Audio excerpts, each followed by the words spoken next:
Live everywhere. Daily Co's Radio on netrootsradio.com presents David Waldman.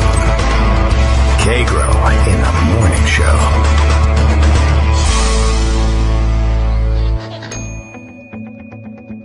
Now, here's David Waldman. Hey, good morning, everybody. Hey, somebody go get David Waldman. He's supposed to be here. It's time. It's 9 o'clock. It's Friday. It's September 2nd. All of the things are coming together. Time for another show. It's Friday. Will anyone want to do this? Let's go. I say, Greg's back. He sent me a raft of stories. Things happened. Taco trucks somehow got in the news. And it's time to prep you for your whirlwind weekend social schedule, if you've got one. Am I projecting a good image for this sort of thing? It makes it sound like I have lots going on the weekend, and I don't. But it's Labor Day weekend, which means you shouldn't labor in celebration of all the time you spent laboring before. Okay, we're ready to go. I think my brain is on right. Daily Coast Radio is live now, and it better be, because Bill says it is. KagroX, that's me, David Waldman. Good way to reach me during the show, by the way. Tweet me at KagroX, or even better, hashtag it Kagro in the morning, KITM, which we only share with about half a dozen other weird and esoteric shows.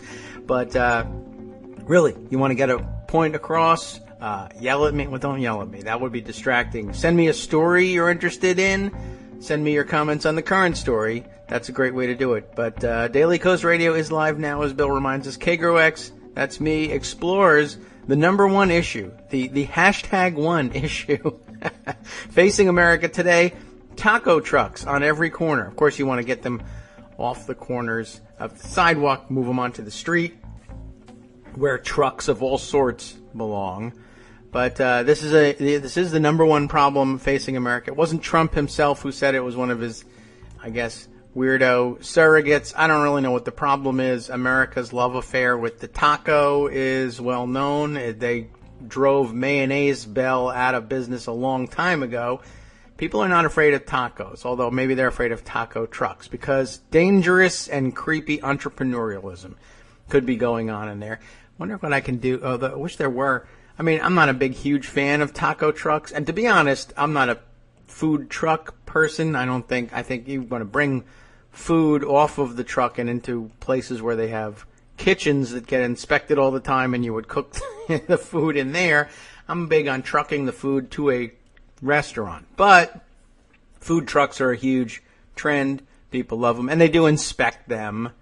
Thank you very much. But yeah, I don't know. Somehow the big danger is all those lazy Mexicans are going to come to the United States and start working everywhere you look. What a dangerous thing to do. All right. Well, Greg Dworkin is ready to go. I guess you like tacos, Greg? Love them. All right. So there you go. I mean, who doesn't like tacos? So you know the whole story behind all of this, right? Of course not. Happened on television. Well, that's why I thought I'd call in and tell you. Well, thank you. On every corner. So yesterday on MSNBC, yes. There's a Trump surrogate. And remember, Trump has been having trouble with his surrogates because they get on and they say kind of Trump wacko troubles. things.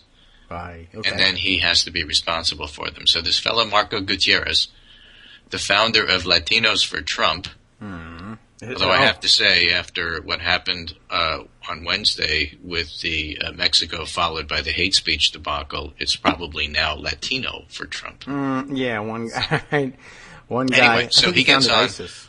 All in with Chris Hayes. Okay. And gets into a discussion. Good place to do it. I think Joy Reid was guest hosting.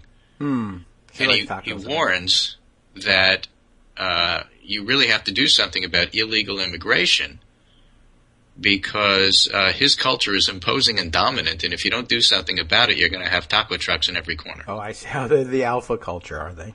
Yeah, okay. Exactly. And we are unstoppable. All and right. We're like the Golden Horde, and you get in our way, we will simply crush you. It was the most bizarre discussion, and I have a piece. I think it's like the third one down there in that Skype list. But at the bottom is Josh Barrow responding to it and says, a Trump supporter's taco truck warning is not as stupid as it sounds. Oh. And for this reason. He says the proliferation of taco trucks is a stupid reason to worry that there's too much immigration. But in a weird way, Gutierrez's warning was an insightful comment on America's immigration politics. And he adds the next paragraph sort of explains what he's trying to get at here. Anti-immigration politicians talk a lot about crime and jobs and fiscal burdens, but that's not what animates public opinion on immigration. Cost-benefit analysis is not what animates public opinion on any issue. On almost any issue. Most voters do not have opinions about policies. They have feelings about issues. All right. In the case of immigration, our politics is about feelings like these. Do you want more of these culturally different people around, or do you not? Yeah. Does it make you nuts to have to press one for English? Does the spread of Mexican-oriented businesses make you feel encroached on as if your culture is being taken over by another culture? There's a lot of voters out there who like tacos as a food item, but who don't like the trends that have them feeling surrounded by taco makers. Right? As Lee Drutman described for Vox last month, the most solidly Republican cohort of states is those that over the past 25 years have had large percentage increases in their immigrant populations from a low initial level. Like Arkansas, for example. Arkansas was just 1% foreign-born in 1990. By 2014, it was 4.7%. On an absolute level, that leaves Arkansas surely far from awash in taco trucks. But the decline in cultural homogeneity is felt and by many voters disliked. They're expressing that dislike by voting for Trump. So Arkansas. So that's his point. Taco trucks, no. Truck nuts, yes. Yeah, something like that. On the other hand, and there is an on the other hand here, I think a really important piece by Josh Marshall, which I was sending around this morning, called Trump's Blood Libel and Press Failure. Well, and he writes, even now, after all that's happened, most political reporters find themselves either unwilling or unable to identify Donald Trump's tirades as hate speech. But they fit the textbook definition inasmuch as it's even a useful concept. The New York Times is on the receiving end of a storm of criticism at the moment. This is a Patrick Healy story. For their botched story on Trump's whirlwind Wednesday from Mexico City to Phoenix. And I add Patrick Healy's story because it's not fair to dump Alex Burns and Maggie Haberman and all the other people who are doing a pretty good job there with Healy and some of the others who don't do such a good job. So Patrick Healy writes a story right after the Trump visit to Mexico. You know, you've seen it, you've heard it. It's one of those, 15 minutes after this, he really looks presidential. That's a story I'm going to go with. Only to be completely swept away by the remarkably dark, nasty, divisive, and basically screeching into a microphone speech that he gave that night. And so the story had to be completely rewritten. So there's two versions of the story. The one where Trump looked great, and then the real version afterwards where Trump didn't look so great, leading to many of his Latino and Hispanic advisors deserting him, and leading to that taco truck comment. All right. So that all happened in just a few hours.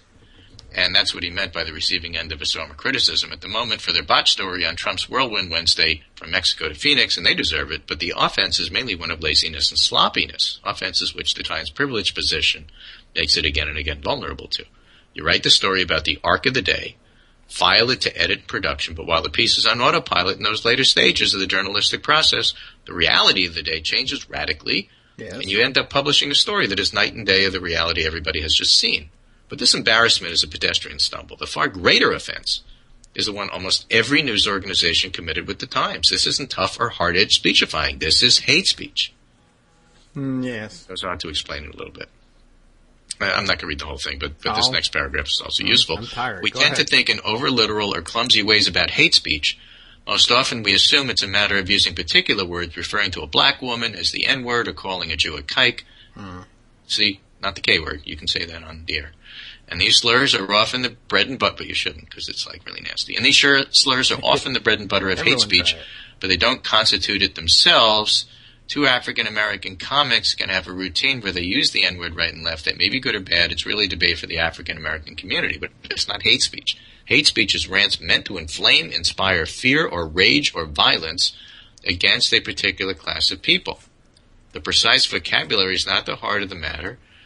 There's no question that what Trump's Wednesday night speech was hate speech, a tirade filled with yelling, snarly voice, air chopped to bits with slashing hands, and through it all, a story of American victims, helpless before a looming threat of taco trucks from dangerous, predatory taco truck vendors, I guess. I guess so. But the whole thing is that, those people, and you have to say those people or these people, because I think Archie Bunker has a trademark on you people. Yeah. You people. You people are you people. Don't you tell me I'm you people. That's an old Archie Bunker routine, and this is right out of it. So, I don't know how to make this clear to our friends in the media, but there is no softening, there is no pivot, there is no changing of Donald Trump. He is who he is, and he was who he was from the beginning. The night of the Republican convention where he gave his speech, I tweeted in homage to Molly Ivins, the speech would have been better in the original German. And nothing has changed since that time. Yeah. That's why David Duke loves it. That's why David Duke was tweeting pictures of Pepe the Frog, the engineer, on a Trump train. Yeah, he loved it. And the train has no brakes. Better than Cats, better than E.T. Yeah, but it all goes together. And to not see it and not to report it as such by our media is just absurd. You can't take a speech like that and just say, oh, well, I wonder how he does in the polls. Yeah. Which is what they reduce to, because they feel like they're not qualified, or it's unfair somehow to, judge it any other way, which is absurd. Call it what it is. This is an incredibly asymmetric campaign, and one of the huge media failures of 2016 is not recognizing it, or even worse, recognizing it but refusing to see it as such. Why won't they even say the word radical right-wing terrorism? Why don't they even say the word hate speech? Yeah, I don't know. Well, like torture, it's hard for them to do. Right. Anyway, despite the best efforts, I heard this on Morning Joe this morning, for the brief time that I tuned it in. Chuck Todd and others were talking about how this is a jump ball election, and it could go either way. No, actually not. What's happening these days, right now, Clinton 47.9, Trump 41.4, and even Chuck Todd had to point out that Trump's numbers are stuck in the high 30s, low 40s. They don't move. Right? They go up and down in that range. I'm looking on Huffington Post right now.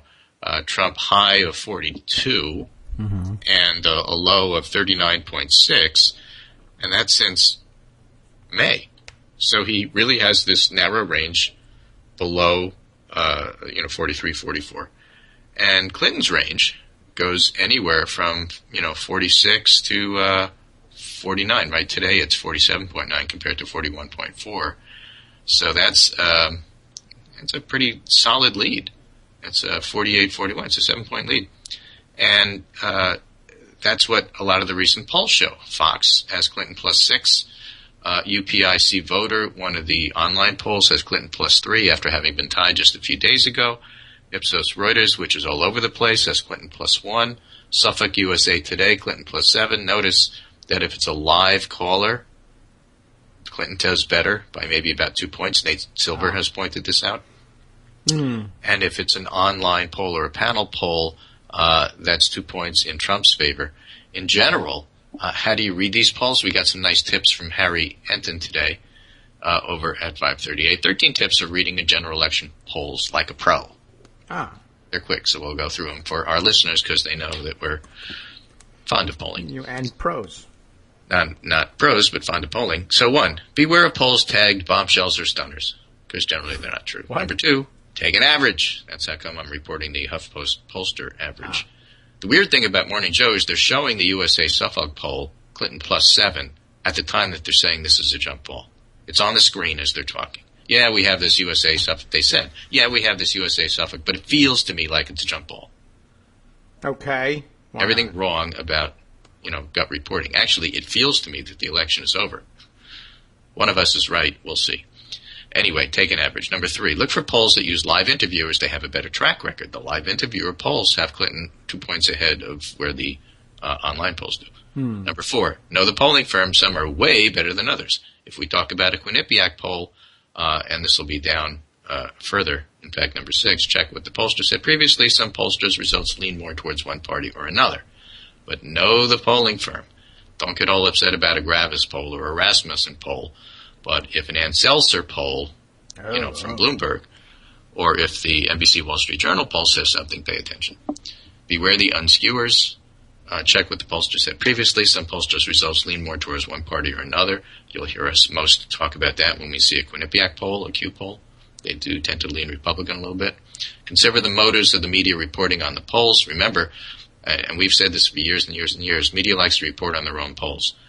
If an ABC Wall Street Journal poll, ABC Washington Post poll comes out, and if a CBS New York Times poll comes out, and if an NBC Wall Street Journal poll comes out, you can bet that NBC is only reporting on one poll. Mm-hmm. And each of the other outlets will do the same. And you can guess which poll it will be. So you have to look at all the ones they're not reporting, not just the ones that they do. Check to see if the poll includes third-party candidates. This is an interesting concept this year. I have made the case. Mark Murray from NBC, I was chatting with online the other day, totally agrees. Look at the head-to-heads this year. Okay. If you look at the 3 ways or 4 ways, it's not that you shouldn't look at them. You should. It's not that you shouldn't include them. You should.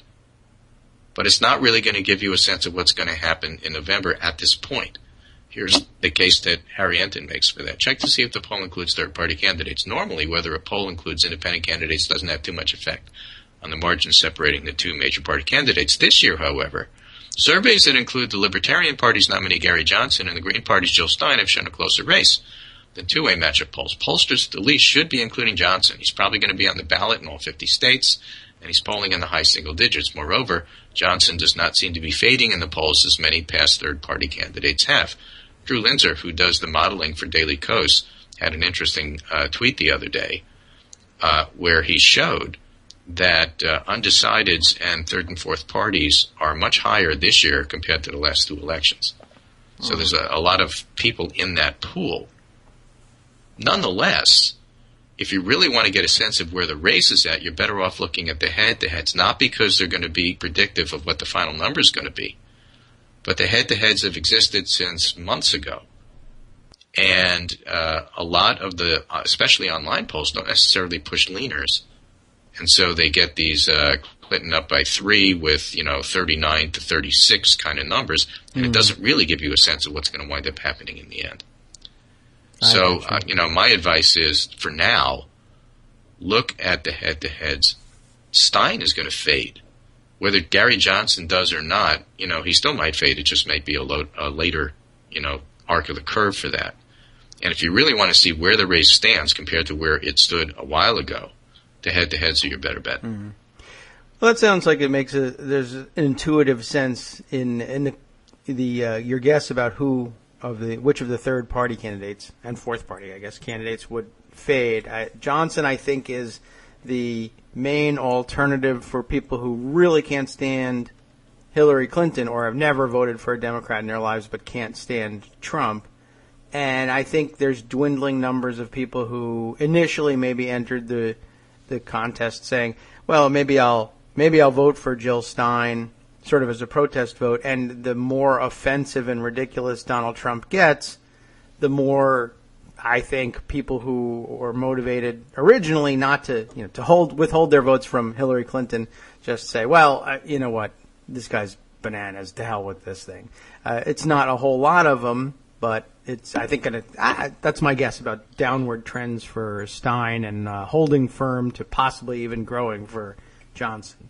Right, and I'll add one more point that Harry didn't, and that is that Ipsos Reuters is good for that because they track it out fairly well. There's going to be a group of people who say either I don't like either one or I haven't decided on September 2nd which one I'm voting for. Yeah. Okay. Despite the fact that these are 2 of the most well-known people in the entire world, and people have been inundated with information about them. Okay? So if you haven't made up your mind now, you're probably not voting. Yeah. And so, there's a huge number of people, and a classy number of people who simply don't vote at all. And if you really have trouble making up your mind this late in the game as to the difference between the 2, don't count on these people voting. And, therefore, it isn't a question of allocating the ones who are left to one candidate or another candidate. They may well just stay home. I think they should. Well, they might. So, the idea that you have to worry about that group of people, you people, those people, group anyway, don't. I mean, the Holy Grail of politics is always going after the people who don't usually vote. But you know what? They don't usually vote. Yeah. So it's don't waste your time. Don't waste your money. Don't waste a lot of time thinking about it. If they show up, great. If not, fine. Chances are a lot of them won't. So you have not only people who say they're going to vote third party, you also have a lot of people who say they haven't made up their mind yet.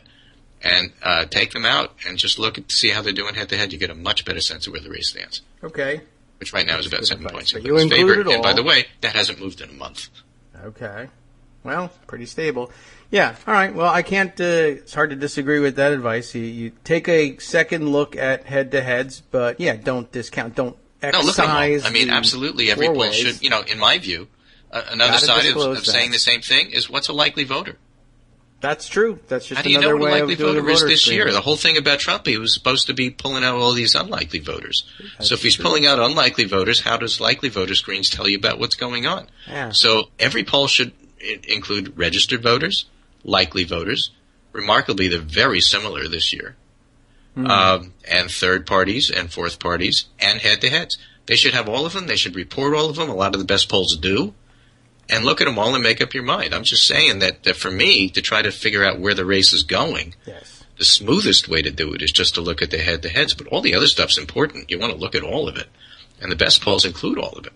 Yeah. Well, all the information is there. And that's how you would be, and that's how you would analyze a poll. Otherwise, if you say, well, no, I mean, in a four-way poll, these are the answers, this is the numbers, that's the true head-to-head match. There won't really be a one-on-one. There's going to be four, so you got to read that. And that's just reading off of a paper. That's not polling analysis. I can read what the numbers are. What does it mean? What's likely to happen? That's polling analysis, and that involves a screen like this. Right. So, it's really helpful to do. Let me give you an example. So the Fox poll comes out, and the Fox poll says that Clinton's up by 6 in the head-to-heads and up by 2 in the four-way. Okay. So let's include one of Harry's other points. What happens if you win by 2 what points? do people broadcast? What do you hear on the news? Clinton up by 2. Yes, or tied. Or it's a close race, or it's too close to call, or it's a jump ball. Right. Not really. She's up by 6 in the head-to-heads, and by the way, this morning she's 48-41 up by 7 in the HuffPo average on Pollster. So that's about right. So she's still got that solid lead. And they also have an aggregate, for the four-ways. So okay. Clinton versus Trump versus Johnson, for example, she's up by 5 points. And that's been very, very steady over the past month. So if you forget about Stein because her numbers are low, Clinton's 42, Trump is 36.7. Undecided is 8.4, and again, those people may never vote, and they may decide in December what they're going to do, but it's going to be too late. And Johnson is 8.3. Now, what does an 8.3 mean? Well, if you need 15% to get into the debates, he won't be in the debates. If he won't be in the debates, do you think he's going to stay at 8.3? Oh. That's part of the, why do you look at the head-to-heads and not the third and fourth groups? Yeah, that's true. That's likely to undermine his credibility as a viable alternative if he just doesn't show up in the debates. I don't know. People tend to look at that. They do. And so, that's all part of the bigger picture there. Don't get crazy about the Electoral College, Harry warns. If either Clinton or Trump is ahead in the popular vote, they'll most likely win the Electoral College. Just follow the popular vote. It'll tell you what's going on. It's rare that you have a scenario, Gore, Bush, where they're different. Pretty much they're always the same. Yeah. Well, since it happened but looking in at state memory. polls and trying to get a better idea of what's going on, probably looking at state polls gives you a better idea than in national polls.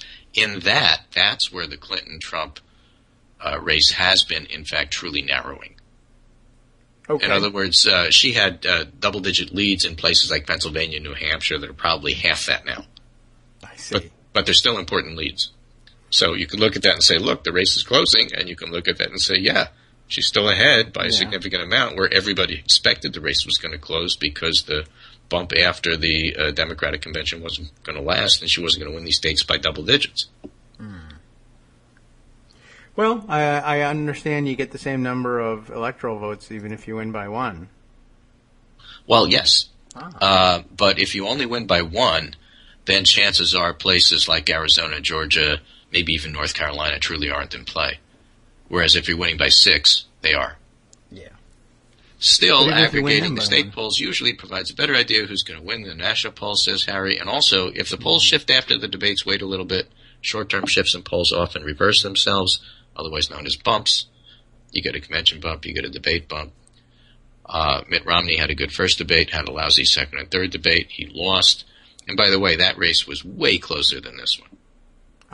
Just to remind people, we're talking about 1 point, 2 point, sometimes 3 point leads in the polls, where Clinton's up by 6, 7, double that. So now you have, if you're trying to make the case that no, the race isn't over, then you have to invoke something different. This is different than 2008 or 2012 because reasons, and those reasons include, even though the gap between the candidates is far wider, it's much more volatile, even though things have been completely steady for the last month. I have trouble doing that, and that's why I don't see it as really a jump ball.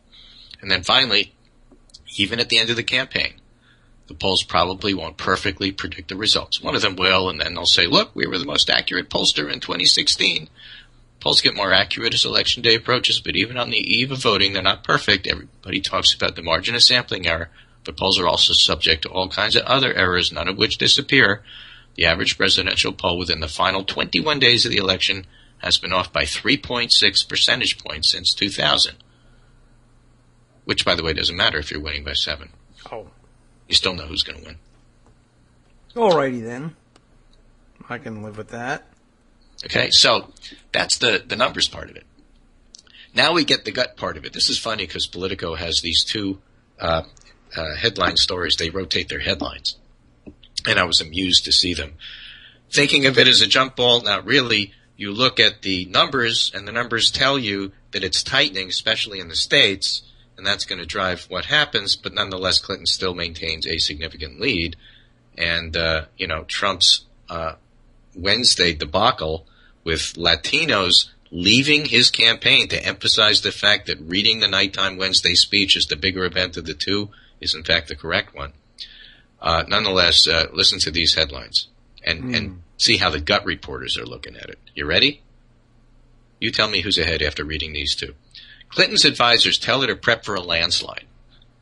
Displaying unchecked confidence, the Democrats' paid consultants see plenty of paths to the White House. That's Annie Carney in Politico, and then the other Politico one by Alex Eisenstadt. Inside Trump Tower, facing grim reality. 3 weeks until early voting, the campaign scrambles to pick a path and stay on it. So, having read those two headlines to you, who do you think's ahead? Definitely Trump. Absolutely, because, reasons. Mm-hmm. And taco trucks. And besides, he went to Mexico and looked presidential for about 5 minutes. Even though he didn't. I mean, he looked like a very dumb president. He did, and even though 10 minutes later the president of Mexico called him a liar. That seemed more presidential than going down and having a foreign policy trip and having the leader of a country, for his own reasons, calling you a liar because, isn't that what America's all about? Yes. How presidential can that be? And then, of course, you have this morning Donald Trump still tweeting about how lousy and stupid and crazy Mika is on Morning Joe, because how presidential is that? Yeah. Well, a lot of presidents probably Trump, do that. Right. Twitter is an amazing tool. Yeah, especially when the president of Mexico tempts you into getting on and getting into a Twitter war with him, because how presidential is that? Yeah. Oh, that was made explicit yesterday by the Wall Street Journal. Have you seen that one? No. Oh my God, I saw it. It's great. I'll tell you about it. But somebody was pointing out. Remember when Hillary Clinton said, during the conventions, the guy you can bait with a tweet is not somebody you want in charge of the nuclear weapons. Wall Street Journal reports, I'll have to pull this thing up here. Donald Trump revised his immigration speech after Mexican leaders tweet.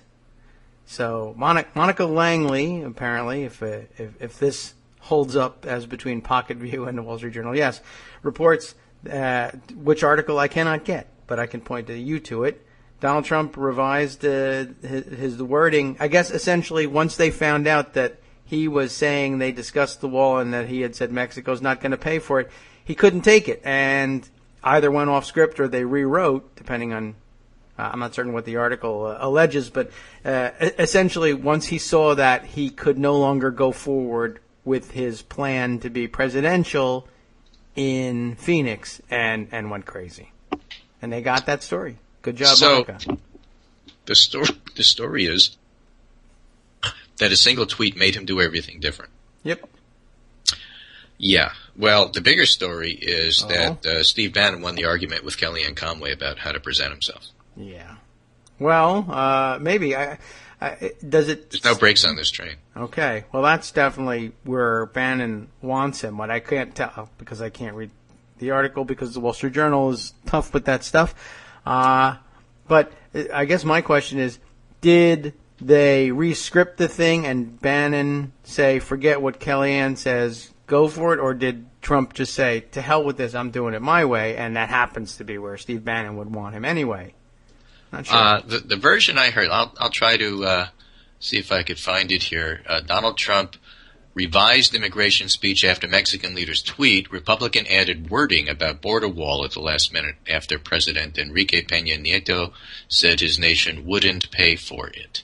Yes. So it was the one line about the wall and banging on the wall because that's what he does at his rallies.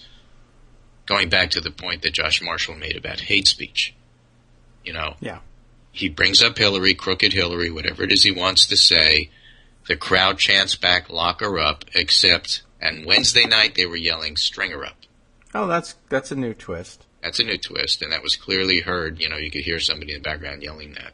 So let's be clear about what this hate speech is. But this Monica Langley piece, as Donald Trump arrived in Phoenix late Wednesday, fresh from a visit to Mexico City's presidential palace, he had in his hands a big immigration speech that omitted the usual line that Mexico would have to pay for his proposed wall. Just after landing, though, Mr. Trump discovered that Mexican President Enrique Peña Nieto had tweeted he had told the Republican presidential nominee during a private meeting earlier that day that his country would refuse to pay for the wall. Mr. Trump was peeved that he had gone public with the fact that the Mexican president had broken what Mr. Trump considered a deal, part of the deal, to keep the question of paying for the wall off the table at their initial meeting. So Mr. Trump hurriedly inserted a new sentence into his immigration speech, and he soon boomed out from the podium his traditional declaration that the wall would be paid for by Mexico. They don't know it yet, but they're going to pay for the wall. Okay, well, as long as they don't know it. So that's what happened. I'm not going to get into the fact of what's going on in Mexico. I'm not going to talk about things I don't know. But Peña Nieto is not looking particularly good. And like many foreign leaders, unused to press conferences, when you're asked something that you're not prepared for, then you don't look well. So, why he didn't address Trump's comments live when people were there remains an unknown. Nonetheless, I don't think Trump looked particularly presidential. It looked to me like Trump botched a foreign policy diplomatic effort and was called a liar for his efforts, then gave a hate speech. That's how it looks to me. And I think that's how it's going to look to most Americans. Well, most likely. It's funny that it ends up being just that simple. He said that, I'm going to give a different speech. Yeah. Well, that's his approach to foreign policy. It's not deeper than that. Believe me. Right. So, you have that. And then, to compound it, he's got this thing. I don't know what to call it. It's not really an interview. It's a campaign clip that's been arranged with a black Christian network on Saturday. You heard that story? Where Trump was sent this, and this is not, unique to the Trump campaign, but he refused to speak to black people live. He didn't want to go to the church, a church, any church, and interact. He wanted to have a private interview with this black Christian network pastor, and the questions were sent to the campaign in advance. That's not unique. And him being afraid to confront people or discuss people or talk to people directly is kind of unique. But asking for the questions isn't. and he scripts out the answer, and then he's going to go and read these things on the air, and then the campaign is going to edit the final before it's shown on this Black Christian Network. I see. And that's going to be his Black outreach. Okay. Well, how's that going to work? That's going to work as well as his Latino outreach work Wednesday. That's how it's going to work. So a scripted, one-on-one edited interview. Or even infomercial, I guess, is what it is. Even Hillary Clinton did an actual press conference with Black journalists. Her last one, as we're so often reminded, although the people who accuse her of never doing press conferences discount that one for some reason, but she just actually did a real live press conference. But when it comes to the black people. Right. So the story here, leaked script shows what advisors want Donald Trump to say at Black Church. Okay. Well, I would do it too if I were advising him. That's true. Right. So that's basically what's going on. I just don't see any of these as negative, as net pluses for the Trump campaign, which is already trailing. And I see them being desperate, and I see them losing. And, you can try to make this into a horse race, and I just don't see it. All right. Well, we'll see if we can find a way to help you see it, because it's so obvious. It's so obvious to everybody. I don't understand why I can't see it. Yeah. Anyway, we have, it's the first Friday of the month, so have, it's jobs report at 8:30, and I think it was okay. If I recall, it was something like no change in the unemployment rate and something like 155,000 jobs. Oh, and taco. And I do know private sector growth. It was Dan Diamond tweeting this out. Private sector jobs added at this point in each presidency: Reagan 14.6 million, Clinton 22.4 million, W. Bush minus 4.5 million, Obama plus 10.9 million. Yeah, crap jobs, temporary taco truck, holiday. Right. So government or workers. A little bit more focused. Under W, it was negative 396,000, and under Obama, plus 11,000. Or what Wolf Blitzer would call a statistical dead heat. Now, I just saw Chris Hayes tweeting, just catching up on hashtag taco trucks on every corner. How is it you're just catching up? It was your show. Yeah, he was not the guest host. I think he was doing right. Reed. Yeah, that's right. Okay. Wait a minute. I guess I'm not the only one that forgets what happens on his show. By the end, I have no idea what we did. But, okay, he wasn't there. That's a good excuse. Yeah. Maybe I'm he's not allowed. there. Anyway, so that's my summary for today. I think I'll end it there. But thanks so much for having me on. We'll be back Monday. No, we won't.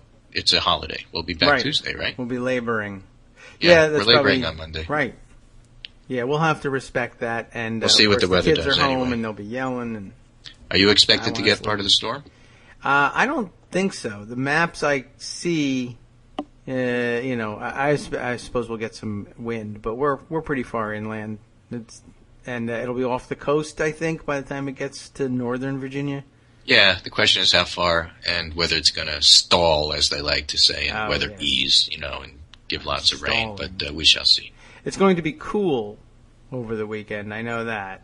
So I think we're going to get some cooling temperatures and some clouds and wind. But I don't know. Even when we get hit by a hurricane, we're far enough in that it's usually pretty broken up. Our listeners are all over the country, so stay dry, stay safe, and I will talk to you on Tuesday. Okay, let's do that then. Alrighty, take care. Have a good weekend. Thanks, Greg. And let's see what's happening this morning. Well, let's see.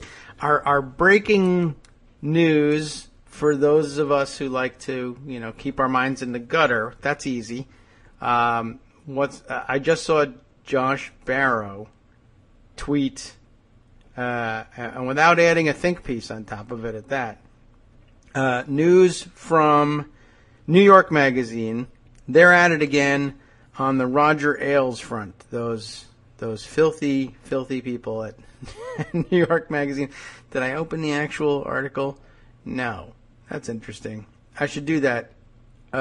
It looks rather lengthy, but all right. Well, let's check that one out. Where did I put this thing? Okay, so a couple of people have tweeted out excerpts from this piece by Gabriel Sherman. Remember he's the guy on the Roger Ailes beat there at New York.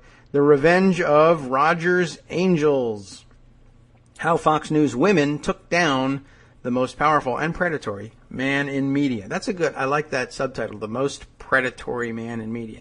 He's pretty filthy and deserves this. And as who pointed this one out this morning? I'm going to check my own Twitter feed to be sure I get it correct. And see, I should just do the show about what did I retweet this morning, because sometimes the morning is all about retweeting things that I think are fun and interesting pieces and then forgetting to put them aside. Here we are. Timothy Murphy, writer for Mother Jones, who had tweeted, Roger Ailes is a bad person, and if you're friends with Roger Ailes, you are also a bad person. And here's why. New York Magazine has this piece. That's why I did not recognize this little icon in the tab here. What is that? DI. I don't even know. All right. Well, anyway, Gabriel Sherman has this piece about the Ailes situation. Oh, and for those of you listening on podcast at home now, you will not have noticed this, but for some reason, Justice says we've lost our feed here. Let's see if any indication of it being on my end. Yeah, look at that. It looked like it went down and then started up again. All right, we're back. I don't know. We must have had a hiccup here. But okay, so now I'll have to weave two files together. That should be fun.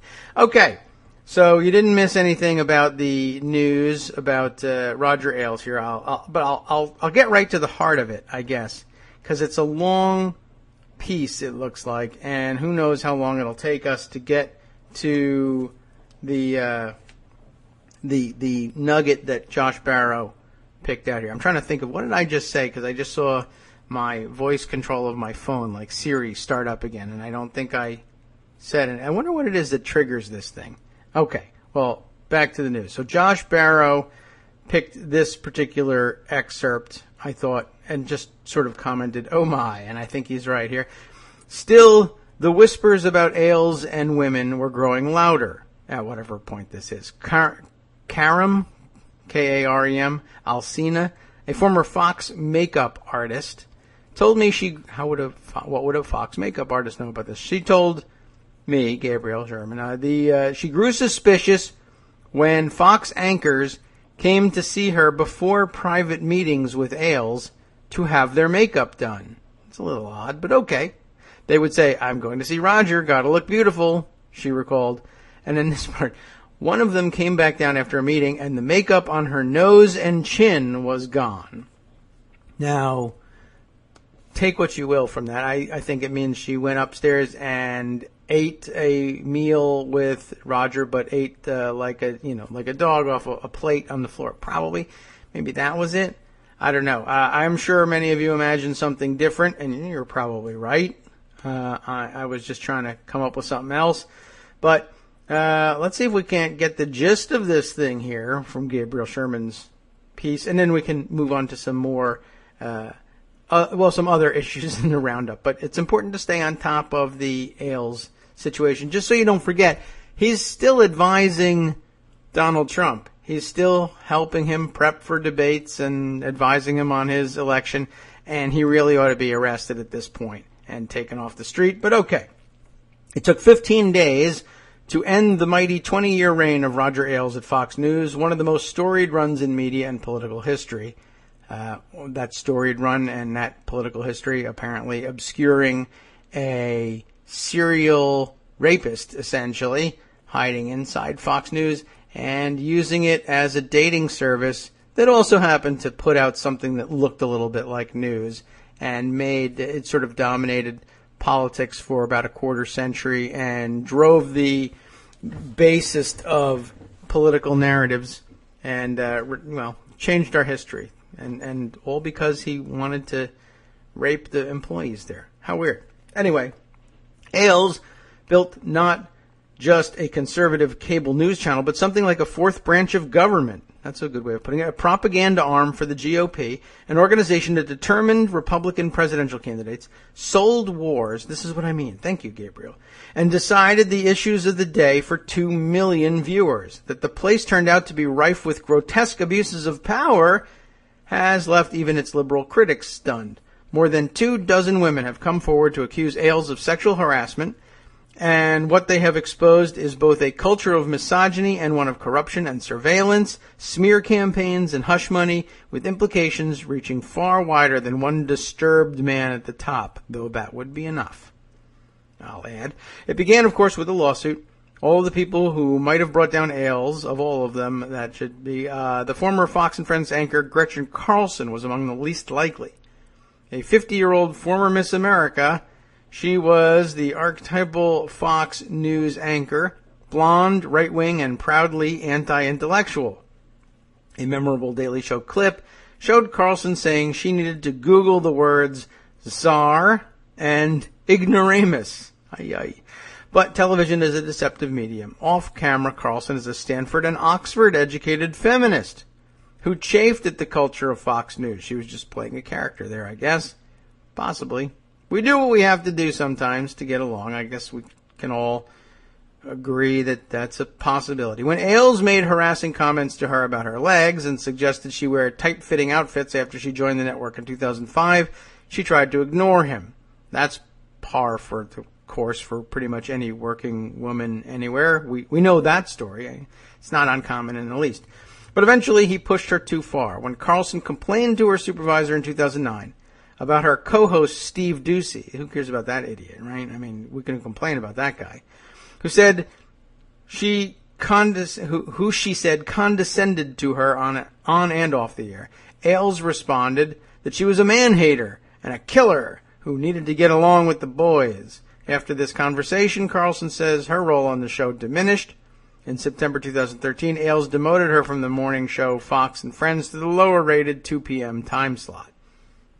Carlson knew her situation was far from unique. It was common knowledge that Fox that Ailes frequently made inappropriate comments to women in private meetings and asked them to twirl around so he could examine their figures. Watch his hands as he does that. And there were persistent rumors that Ailes propositioned female employees for sexual favors. The culture of fear at Fox was such that no one would dare come forward. The very definition of a hostile workplace, of course. Ailes was notoriously paranoid and secretive. He built a multi-room security bunker under his home and kept a gun in his Fox office, according to Vanity Fair, and he demanded absolute loyalty from those who worked for him. He was known for monitoring employee emails and phone conversations and hiring private investigators. "Watch out for the enemy within," he told Fox's staff during one company-wide meeting. Oh, I might end up reading this whole thing. Taking Ailes on was dangerous, but Carlson was determined to fight back. She settled on a simple strategy. She would turn the tables on his surveillance. Beginning in 2014, according to a person familiar with the lawsuit, Carlson brought her iPhone to meetings in Ailes' office and secretly recorded him, saying the kinds of things he'd been saying to her all along. "I think you and I should have had a sexual relationship for a long time ago, and then you'd be good and better, and I'd be good and better. Sometimes problems are easier to solve that way," he said in one conversation. "I'm sure you can do sweet nothings when you want to," he said another time. He is a character, isn't he? Goodness. I mean, what an odd sort of... I know that in his mind, he really probably...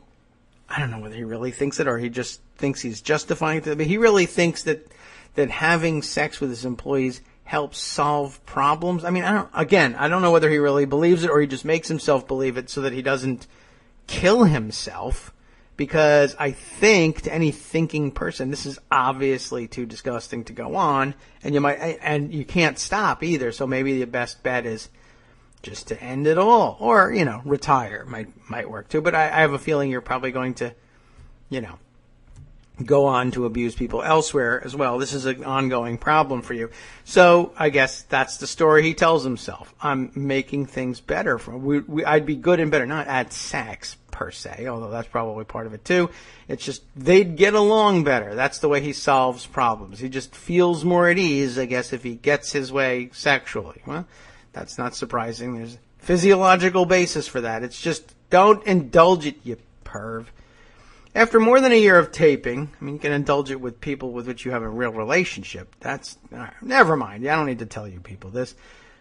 After more than a year of taping, she had captured numerous incidents of sexual harassment. I don't even think I knew she taped him the whole time.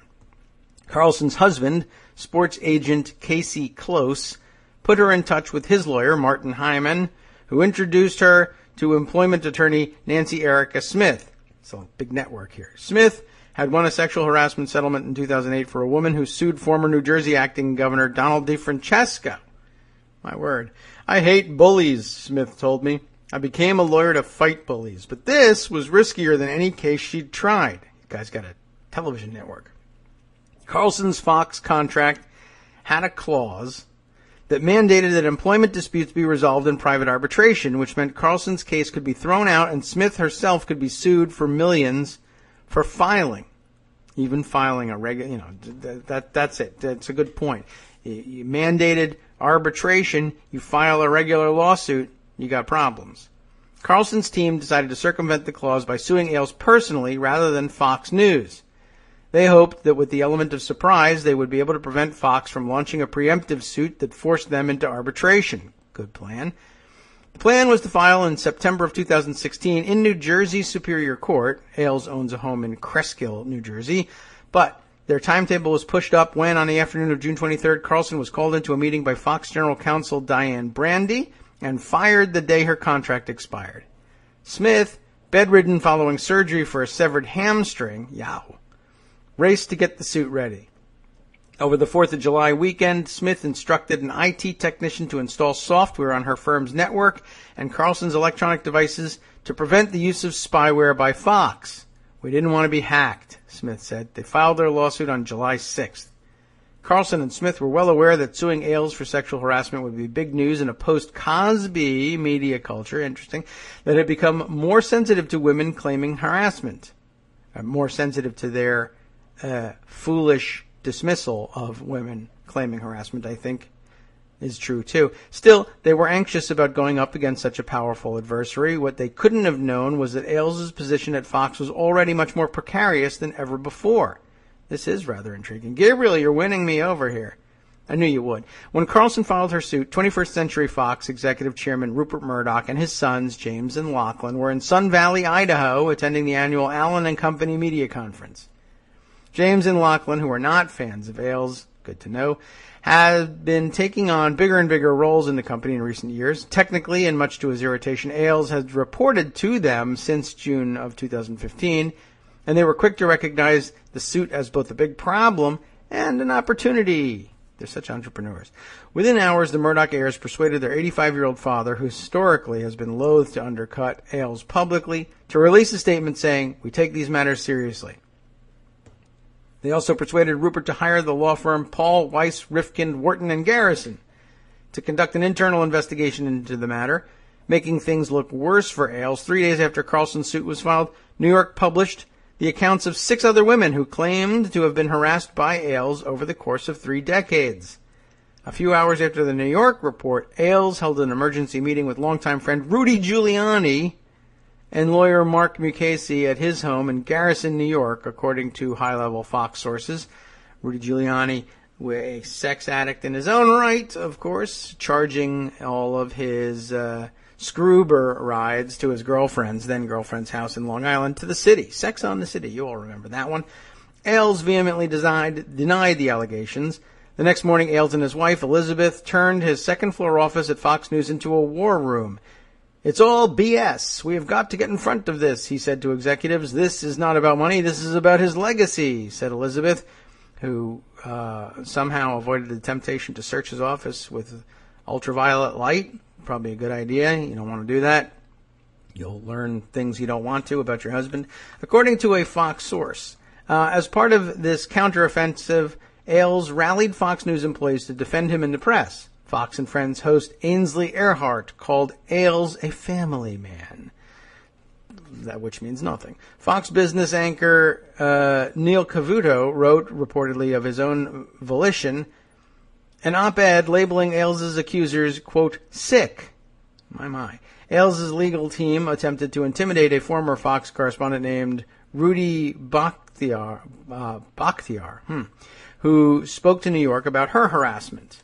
I don't think I've even had her name come up. But okay, it's a linked article. You might want to check it out. Ailes told his executives that he was being persecuted by the liberal media and by the Murdoch sons, who are not liberal media.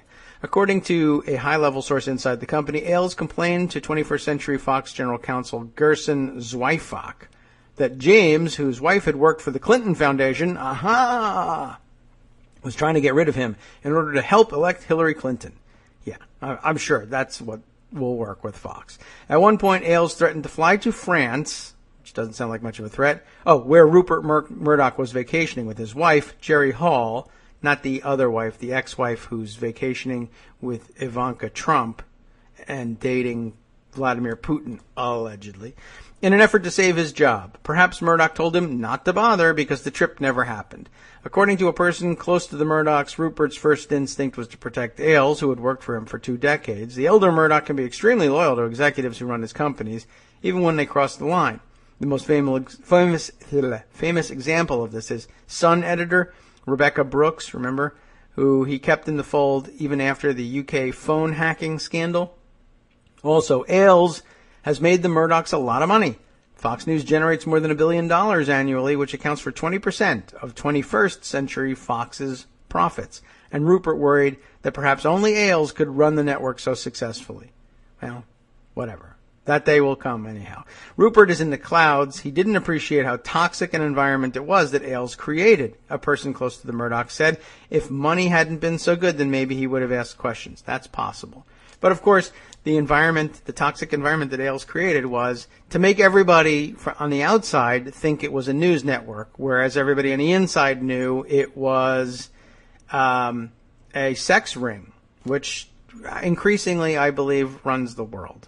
It's merely a network of sex rings, as it turns out. At least on the Republican side, it appears to be true. I'm sure there's plenty of Democratic sex rings going on, too.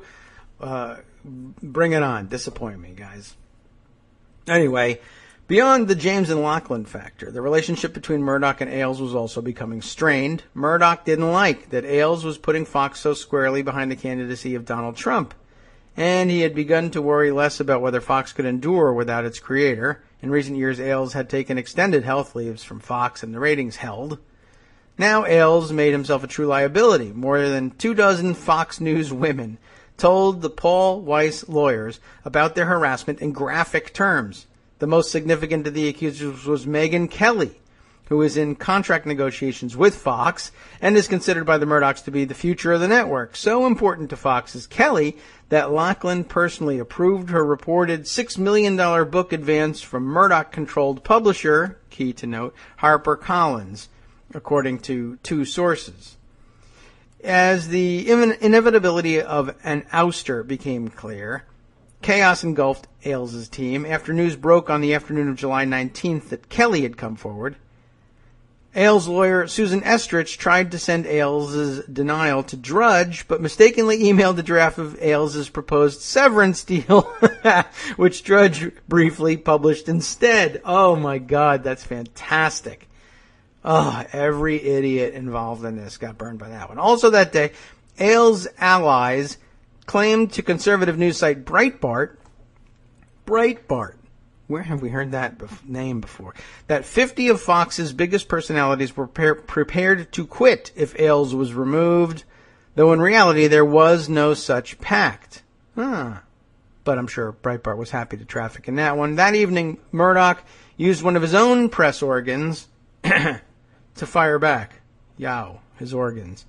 With the New York Post tweeting the cover of the next day's paper featuring Ailes' picture and news that, quote, the end is near for Roger Ailes. Indeed, that, okay, all right, I was worried, now it makes sense. I was like, are we talking about Ailes' press organs? Okay, well, I don't care about Murdoch's organs. Nobody does. Indeed, that evening, Ailes was banned from Fox News headquarters. Wow, I didn't even know that one. His company email and phone shut off. On the afternoon of July 21st, a few hours before Trump was to accept the Republican nomination in Cleveland, Murdoch summoned Ailes to his New York penthouse to work out a severance deal, which I guess ended up in Drudge. James had wanted Ailes to be fired for cause, according to a person close to the Murdochs, but after reviewing his contract, Rupert decided to pay him $40 million and retain him as an advisor.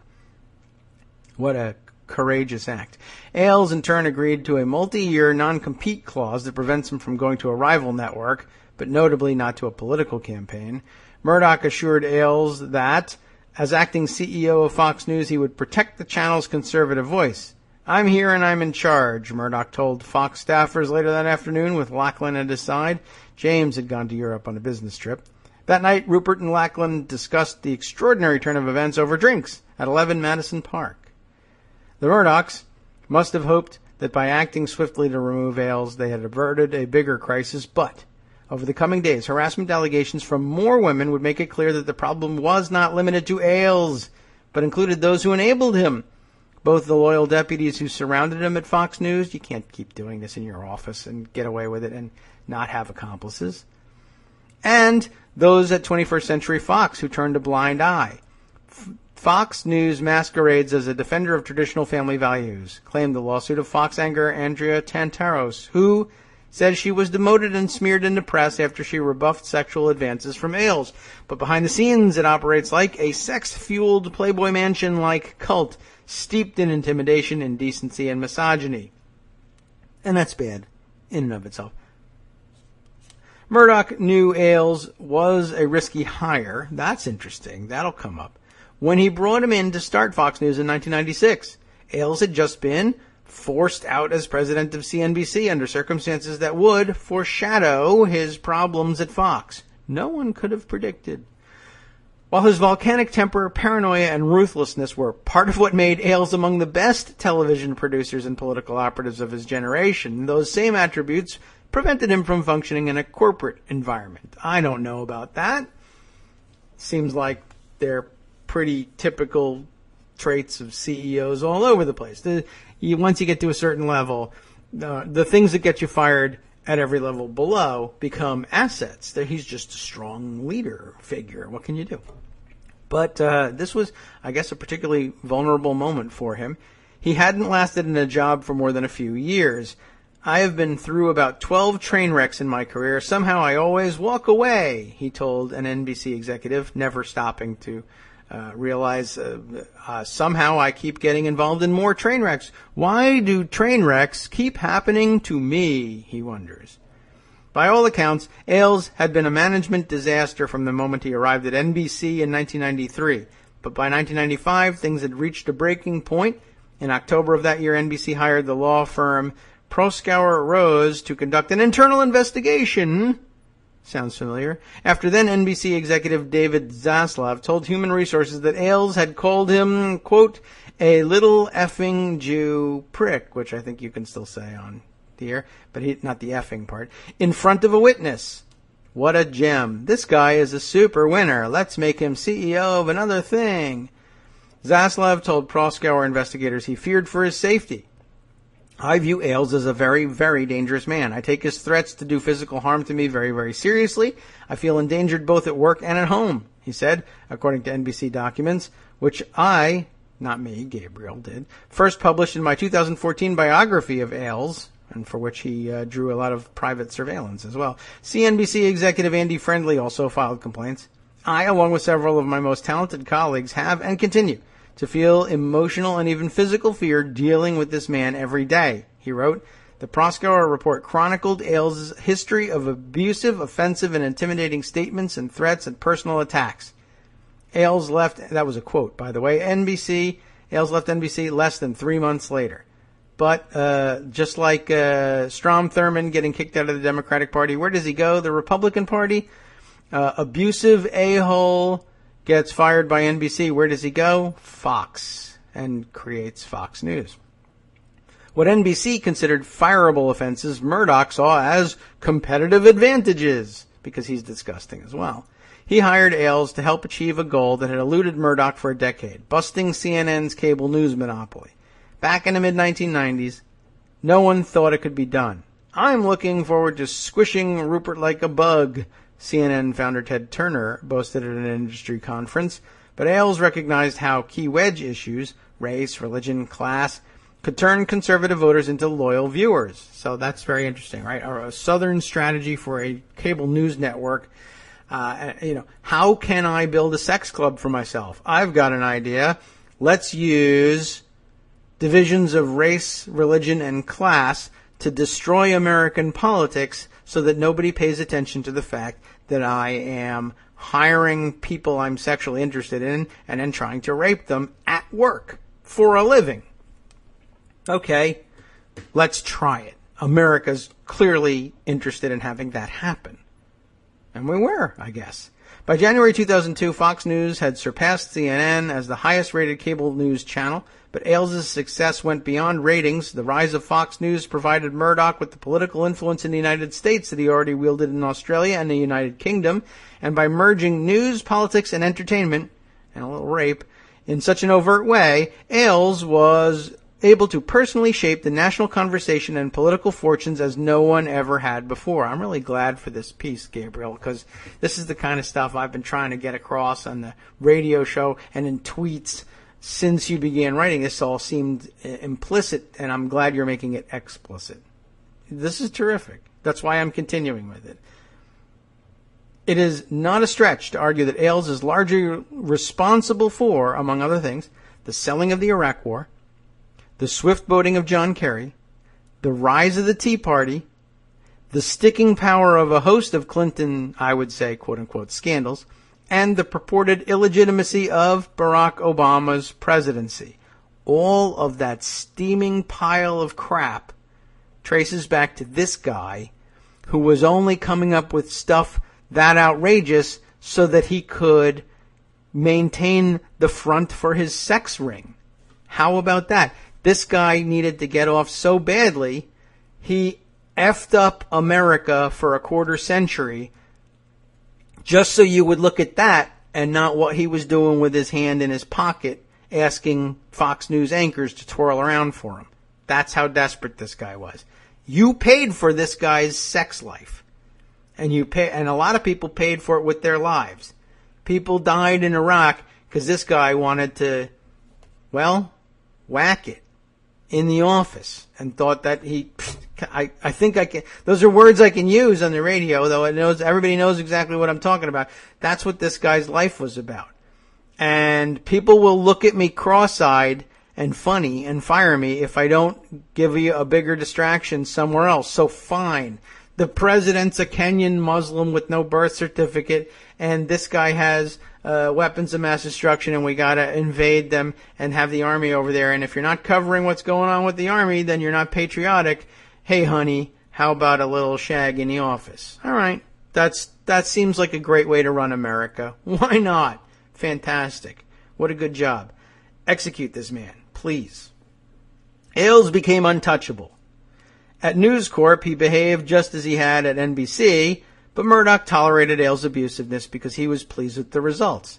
And you can throw Murdoch in the gas chamber with him on that one, I think.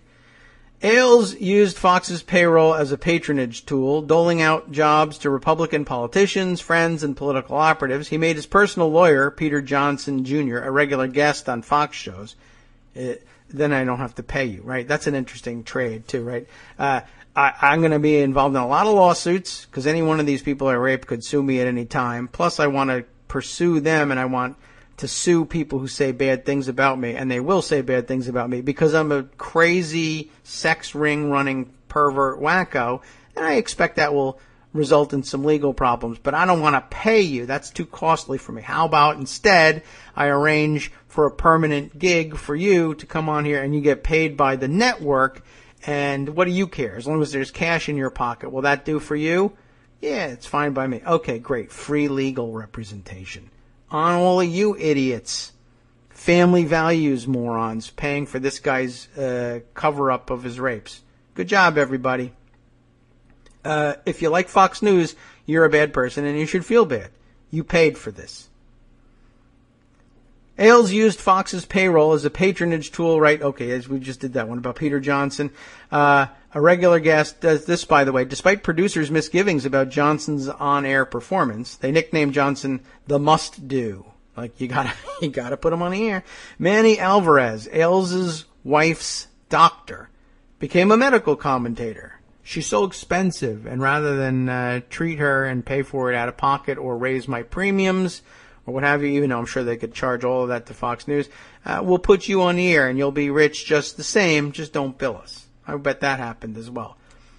Ailes also positioned his former secretaries in key departments where he could make use of their loyalty to him. One, Nicole King, went to the finance department where she handled Ailes' personal expenses, like, I want you to pay hush money to this woman I raped in the office. You would get a look side-eye from anybody else, but what if the finance department person who actually, handled the work and the paperwork and could cover some of it up and make sure that it made it, either got the right signatures on it, either forged, let's say, I hypothesize, or maybe key elements added into the document afterwards, or were covered up, or put it in middle of a pile of papers. You get those signatures, or get it directly to the file there without anybody actually seeing that he was paying hush. I don't know. All sorts of things could happen when you place your former, personally loyal former secretaries in all these different departments. All right, so she handled Ailes' personal expenses. Very easy to cover those things up. Another, Bridget Boyle, went to Human Resources, where she was tasked with hiring the right people, a former executive called. In other words, find me hot blondes that I'd like to rape in the office, and then I will rape them in the office. It's going to be great. You make sure you override everybody else who wants to hire talented people and get me hot ones. And P.S., you're also in Human Resources, you can tip me off. When one of them comes to blab, I can pay her off. But most striking is the extent to which Ailes ruled Fox News like a surveillance state. This is the most striking thing? Let's see. According to executives, he instructed Fox's head of engineering, Warren Vanderveer, to install a closed-circuit television system, that allowed Ailes to monitor Fox offices, studios, green rooms, the back entrance, and his homes. I wonder whether Warren Vanderveer or anyone he knows got in touch with Donald Trump down at Perva-Lago at any point.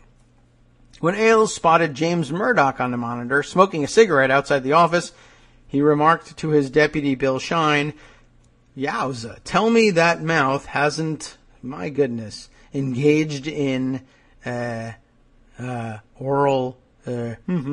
Okay, well anyway, I guess he thinks that James prefers the company of men. According to an executive who was in the room, Shine laughed because, haha, that's funny. People who prefer the company of men are hilarious. Well, some of them are quite entertaining, I think. Anyway, a Fox spokesperson said Shine did not recall this. I do not recall. I'm sorry. Fox's IT department also monitored employee mail. Why? According to sources. When I asked Fox's director of IT, Deborah Sadising, about email searches, she said, I can't remember all the searches I've done. I don't know if that's exactly what the lawyers wanted you to say. Just, I can't remember, I think, is what they wanted. When Ailes uncovered something he didn't like, he had various means of retaliation and increased surveillance. Fox's notorious PR department, which for years was directed by Brian Lewis and is now overseen by Irina Briganti, was known for leaking negative stories about errant employees to journalists. Fox contributor Jim Pinkerton wrote an anonymous blog called The Cable Game that attacked Ailes' selected targets. Two Fox executives confirmed. Fox contributor Bo Dietl did private investigation work for Ailes, including following former Fox producer Andrea Macris after she sued Bill O'Reilly for sexual harassment, a Fox source said. Ailes turned these same tactics on his enemies outside the company, including journalists. CNN's Brian Stetler recently reported on Fox's 400-page opposition research file on me. That would be Gabriel, who wrote our article here and has done a fantastic job with it. Look how long I've stuck with it. Fox News also obtained the phone records of journalists by legally questionable means. According to two sources with direct knowledge of the incident, Brandy, Fox's general counsel, hired a private investigator in late 2010 to obtain the personal home and cell phone records of Joe Strupp, a reporter for the liberal watchdog group Media Matters. Through a spokesperson, Brandy denied this. In the fall of that year, Strupp had written several articles quoting anonymous Fox sources, and the network wanted to determine who was talking to him. This was the culture. Getting phone records doesn't make anybody blink, one Fox executive told me. Don't worry, it's just metadata. What makes this practice of all the more brazen is that The Guardian was already publishing articles about phone hacking at Murdoch's British newspaper division, because it's company-wide. About that scandal, Murdoch said, "I do not accept ultimate responsibility. I hold responsible the people that I trusted to run it and the people they trusted." In this case, of course, the person he trusted inexplicably was Ailes, and Murdoch does not seem to have wanted to know how Ailes chose to spend company funds. Every year, Murdoch approved Ailes' budget without question. When you have an organization making that much money, we don't go line by line through people's budgets, a former News Corp executive said. Oh, now we're going way back. Ailes was born in May 1940 in Warren, Ohio, then a booming industrial town. Oh, where are we headed here? His father, a factory foreman, abused his wife and 2 sons. Learned behavior. He liked to beat the S out of you with that belt. It was a pretty routine fixture of childhood. Ailes' brother Robert told me when I was reporting my book. His parents divorced in 1960. Family values and all that.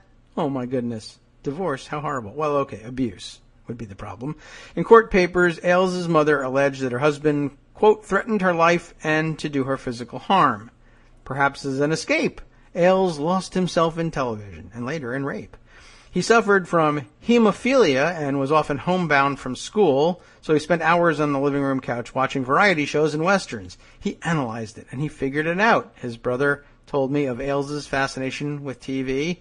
Congratulations on figuring out TV, Roger. That's genius. After graduating from Ohio University, not the Ohio State University, but just Ohio University, I guess. What? Okay. Ailes landed a job as a gopher. That must be why they say the Ohio State University. He landed a job as a gopher on the Mike Douglas Show, a daytime variety program that at the time was broadcast from Cleveland.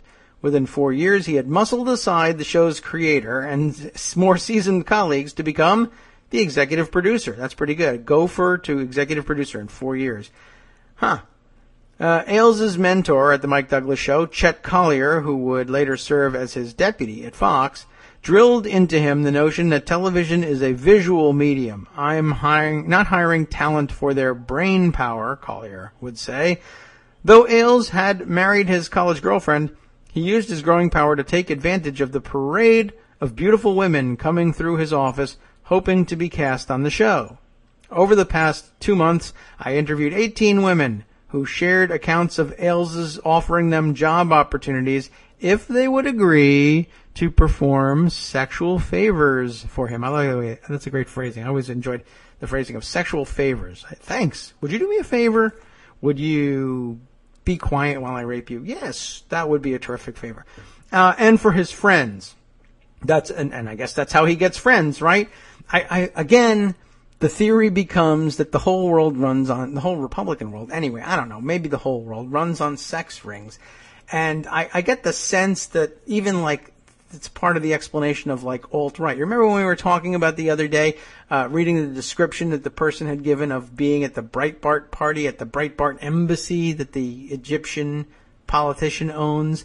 And you just get the sense that some of these wonkish right-wing leaning nerd guys who, maybe for whatever reason, like most guys, just aren't fantastic with women or whoever it is they're trying to date. And gosh, if this crazy guy didn't hook me up with this fantastic situation wherein I get the kind of sex that I've been hoping to get and been pursuing fruitlessly for X number of years, but it's like magic. It works for me here. This guy is giving me a life. I'm forever devoted. Sex is a powerful motivator. I think we have all been aware of that for quite some time. Hopefully you build the life for yourself, at least partially outside of that as well, but especially when you get them when they're young, these young conservatives, and you make it clear to them that do this work, be this kind of person in your professional life, and you will get in your private life that stuff you always wish for. I can arrange it. I can make it happen. I've got people over a barrel so that they won't complain. They will keep their mouths shut when you force yourself upon them. And you can have the keys to this sex club if you'll just be this kind of destructive, awful person. And what do you care? You almost kind of sort of believe in this politics anyway. So what's the big deal? You get to do the kind of politics you always wanted to do, and you get your way with whoever you want. And my money and power will cover it all up. Are you in? Yes, they're in. And they stay in. Even when they're old, like Bill O'Reilly. Well, okay, where were we with this one? Right, so he's offering job opportunities if they'd agree to perform sexual favors for him and his friends, to keep them in the loop too. In some cases, he threatened to release tapes of the encounters to prevent the women from reporting him. Whew. The feeling I got in the interview was repulsion, power hungriness, contempt, violence, and the need to subjugate and humiliate, says a woman who auditioned for Ailes in 1968 when she was a college student. In August 1968, my entire life he's been doing this. Ailes left the Mike Douglas show to join Richard Nixon's presidential campaign. How perfect is that? As a media strategist, Ailes' success in reinventing the candidate for television helped propel Nixon to the White House and made Ailes a media star. He was the anti-hero of Joe McGinnis's landmark book, The Selling of the President. But even back then, Ailes' recklessness put his thriving career at risk. A former model told me that her parents called the police on Ailes after she told them he assaulted her in a Cincinnati hotel room in 1969. I remember Ailes sweet-talking my parents out of pressing charges, she said. Should have shot him. One prominent Republican told me that it was Ailes' well-known reputation for awful behavior toward women that prevented him from being invited to work in the Nixon White House, or later in the administration of Bush 41. Interesting. So after the 68 election, he moved to New York, where he continued to use his power to demand sex from women seeking career opportunities. During this time, Ailes divorced, remarried, and divorced again. A former television producer described an interview with Ailes in 1975 in which he said, if you want to make it in New York City in the TV business, you're going to have to F me, and you're going to do that with anyone I tell you to. You thought I was kidding about he's running a sex ring and nothing else. You thought I was kidding. I haven't read this article yet. It's just obvious. And thank God Gabriel is uncovering it. While running media strategy on Rudy Giuliani's 1989 mayoral campaign, thank you for bringing us that jerk, Ailes propositioned an employee of his political consulting firm. He name-dropped his friend Barry Diller, oh boy, and said that if she'd have sex with him, he'd ask Diller to get her a part on Beverly Hills 90210. Diller, of course, says he never received such a request. Okay. But I guess maybe he doesn't say that the girl didn't show up, though, either. Wow. What can I tell you? This is really being alleged anyway. In 1998, 2 years after launching Fox, Ailes got married for a third time, because family values, to a woman named Elizabeth Tilson, a 37-year-old producer who had worked for him at CNBC. It makes one wonder. 2 years later, when Ailes was 59, the couple had a son, but neither a new marriage nor parenthood changed his predatory behavior toward women who worked for him. According to interviews, why would it? It's been working great for him. Oh, it ruined my marriage and destroyed my family? I'll get another one. According to interviews with Fox News women, Ailes would often begin by offering to mentor a young employee. And who doesn't want that? He then asked a series of personal questions to expose potential vulnerabilities. He asked, am I in a relationship? What are my familial ties? It was all to see how stable or unstable I was, said a former employee. Megyn Kelly told lawyers at Paul Weiss that Ailes made an unwanted sexual advance toward her in 2006 when she was going through a divorce. A lawyer for former anchor Lori Due, D-H-U-E, told me that Ailes harassed her around 2006. At the time, she was struggling with alcoholism because, he's confident in his abilities. He's a confident man. He knows what he wants and he goes for it. I love that they prey on the vulnerable on top of all of this stuff. It makes me think of this thing that's been the internet meme for the last couple of days about the guys who offer weirdos advice about how to talk to a woman who's wearing headphones to try to annoy you, or ignore you rather, so that she don't have to put up with your hits, you're hitting on her. I guess I saw it pitched at some point like, don't worry about it if she's wearing the headphones. Most women are open to an approach by a confident guy. I love that phrasing of it too, because let me tell you something. I know that's supposed to appeal to you. Like, I can be well, if I know a trick, if I can read this guide on how to do it, then I feel like I can try it. Then I'm confident. Confident guys don't need, and I'm not a confident guy, but I'm confident enough in this. Anyway, I would think that a confident guy probably doesn't need to read a how-to guide on how to talk to women, or in any situation, whether they're wearing headphones or not. And really, it's not that everybody needs some advice. Everybody needs some shoring up. It's a nerve-wracking thing to do to approach somebody you're interested in, right? Fear of rejection. That's the thing, though. Confident guys, I'm guessing here, I'm not that confident, but a confident guy can deal with rejection. That's the thing. Oh, the girl says she doesn't want to talk to you. The guy says he doesn't want to talk to you. Whoever, I'm listening, or I would love to talk to you, but I'm in the middle of something. I'm actually listening to the headphones here. I'm actually doing something. Whatever it is, a confident guy, a confident woman says, okay, I understand that. I'm sorry, I didn't mean to bother you. You get rejected, and you just say, well, I'm sorry. I was asking. You're not interested. That's okay. I can live with that. I don't actually have to have my way with you right now. Or ever. That's, I think, what confidence really means. But, that's just me. You move on from things and say, and maybe you reflect on it like, maybe I shouldn't bother people who are listening to something on headphones. It's probably a good idea. Probably a bad plan to interrupt people on top of things when I'm trying to persuade them. Say, okay. Anyway, back to the story. Ailes' longtime executive assistant, Judy Laterza, who became one of his top lieutenants, earning more than $2 million a year. For what? Let's find out. According to a Fox executive, seemed to function as a recruiter of sorts. There's another one. According to Carlson's attorney, in 2002, Laterza remarked to a college intern she saw on the elevator. She's out shopping for these ones now. On the elevator. How pretty she was, and invited her to meet Ailes. You're pretty. Hi, I don't know you. Are you an intern here? Yeah. Oh, you're very pretty. Do you want to meet the CEO?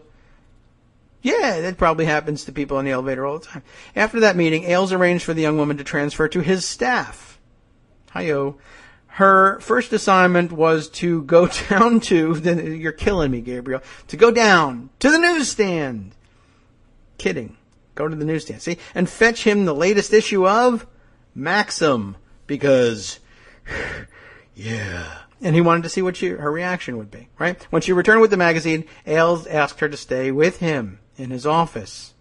He flipped through the pages. Stand there while I look at, women posing in bikinis and stuff. And then this. I know what's coming. The woman told the Washington Post that Ailes said, "You look like the women in here. You have great legs." Then he just goes right into it. If you sleep with me, if that's the word he used, you could be a model or a newscaster. Of course, if you really look like the women in here, you could be a model or a newscaster, which is a funny combination to make. Anyway, regardless of what's going on in my pants, you could go do it. But you know what? I'll make it easier. If you try this. She cut short her internship. In other words, she took what Donald says Ivanka would or could or should do in this situation. Leave. Go somewhere else. Laterza did not respond to a request for comment. Thank God this one escaped. Though again, she should have shot him. I'm just saying. I spoke with another Fox News administrative assistant who said Laterza invited her to meet Ailes in 2004. The woman, then 25, told Ailes that her ambition was to do commercials. Ailes offered to pay for voice lessons. She declined, smart, and helped her land an agent at William Morris. A few months later, Ailes summoned her to his office for an update. She told him how excited she was about the opportunities, and Ailes invited her for a drink. She suggested happy hour, but he demurred. For a man in my position, it would have to be alone at a hotel. She recalls him saying, "Do you know how to play the game?" Oh my God, the smarmy son of a bitch. She tried to get out of the situation as tactfully as possible. Ew, gross! I don't feel comfortable doing this, she said. I respect your family. What about your son? She remembers Ailes' reply. I'm a multifaceted man. That's one side of me. My wiener is the other side. Boing. Oh, she left the office, she says. Ailes tried to kiss her. Couldn't, figure out the clues from this one. I was holding a binder full of voiceover auditions that I put between us. I was terrified. She says she never heard from the William Morris agent again. The fact that these incidents of harassment were so common may have contributed to why no one at Fox came forward or filed a lawsuit until now. The Ailes attitudes about women permeated the very air of the network, from the exclusive hiring of attractive women to the strictly enforced skirts and heels dress code to the leg cam that lingers on female panelists' crossed legs on air. On air. On air he's doing this. It was hard to complain about something that was so normalized. Uh-oh. Don't normalize such things. So where have I heard that worry recently? Other senior executives harassed women too. Anyone who claimed there was a hostile work environment was seen as a complainer, says a former Fox employee who says Ailes harassed her. Or that they can't take a joke. Yeah, we've heard that one before. Where did I see that one tweeted recently when they were talking about Donald Trump? Women know Mr. I'm just joking. Yeah, we know him pretty well. Mm-hmm. Wow, this is chock full of stuff. I feel terrible, in a way, for spending so much time on this when I know there are so many other things. Should I, at this point, I leave it for the rest of you to explore on your own? Obviously, we'll be linking to this thing. The whole show, I've lost control of the show at this point. This is so intriguing to me. But there really are some other things I want to add for you to take home for the weekend. And maybe I'll just do a quick lightning round to some of the headlines so that you're aware of some of these things. Let's see. There's first, signal has dropped again, huh? My goodness. Well, I don't know what's going on here. Maybe some weather is affecting some of our internet connections. All right, well, we're back. CNN's, here's some headlines for you. For those of you who might have missed the transition here, if you're still listening live, still off again, huh? All right, well, that's annoying, to say the very, very, very least. Okay, well, if you do happen to be able to listen in again, I'm going to transition to sort of a lightning round of other items that I think we just got to get away from the Ailes thing. It would be too easy to consume the rest of the show, and I don't even know if I'll finish inside of the 2 hours. How about this headline, though? This sounds like an important thing to note.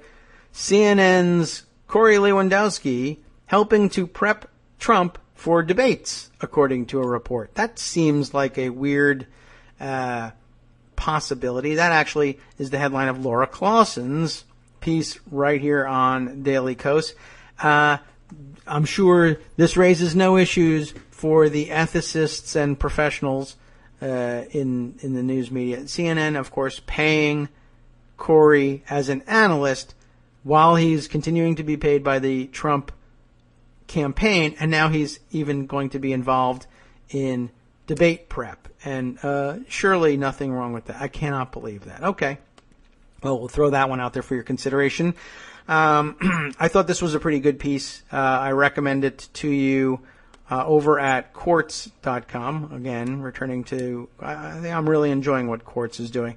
And this piece by Tim Fernholz, a shot at why this, he says, is why Hillary Clinton doesn't do press conferences. And it gets to some of what we were talking about yesterday, me and Armando. And I think, it says largely the same thing. It's just that the questions aren't helpful. They're mostly dumb. And those that are gotcha questions are, of course, more annoying than others. But a lot of, a pretty significant percentage of questions that get shouted out at press conferences are just not going to lead to substantive answers. And so his take on it, I think, I don't know. I guess it adds some color and detail to the objections we made yesterday. And since it comes from inside the journalists community, perhaps carries a little more weight than our guesses about why she might not want to do press conferences and what the value of them really were. Let's see. other interesting bits that really need to be included in all this, and I still haven't gotten to the modeling agency over in the East Village. But here's something. I'm going to depart from horse race election stuff just briefly. Did I bring this up at some point? I know I read about this, and I may not have discussed it on the air, but I was really fascinated by the study that they had done at Georgetown University, looking through their historical records. I do feel like we brought up the story of their discovering that that Georgetown University and the Jesuits who ran it owned slaves who worked at the farms, who produced all sorts of produce for their use at the university and elsewhere, but that they decided to get out of the slave owning business, which I think is probably a good decision for Jesuits, but they ultimately sold their slaves as opposed to saying, you're free. And anyway, it was a fascinating look back historically to find out that an elite institution in today's modern world owed a great deal of its stature to these slaves. In other words, I mean, as I recall the story, they were in pretty dire financial straits at the time, and it looked for all the world that but for selling off their land and slaves, that was going to be the end of Georgetown University, and it would not become the major institution it is today, but for the fact that they could take these people and sell them. And what are you going to do about it? Essentially, this major, generously endowed university exists because you sold my ancestors. How are you going to make good on it? And they did a great thing.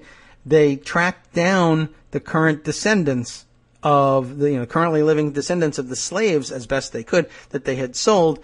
And I mean, what do? You can't. The right thing to do, I guess, is to say, all right, well, fine, we're going to liquidate the university and divide the proceeds among you. But then, there is value to this institution continuing.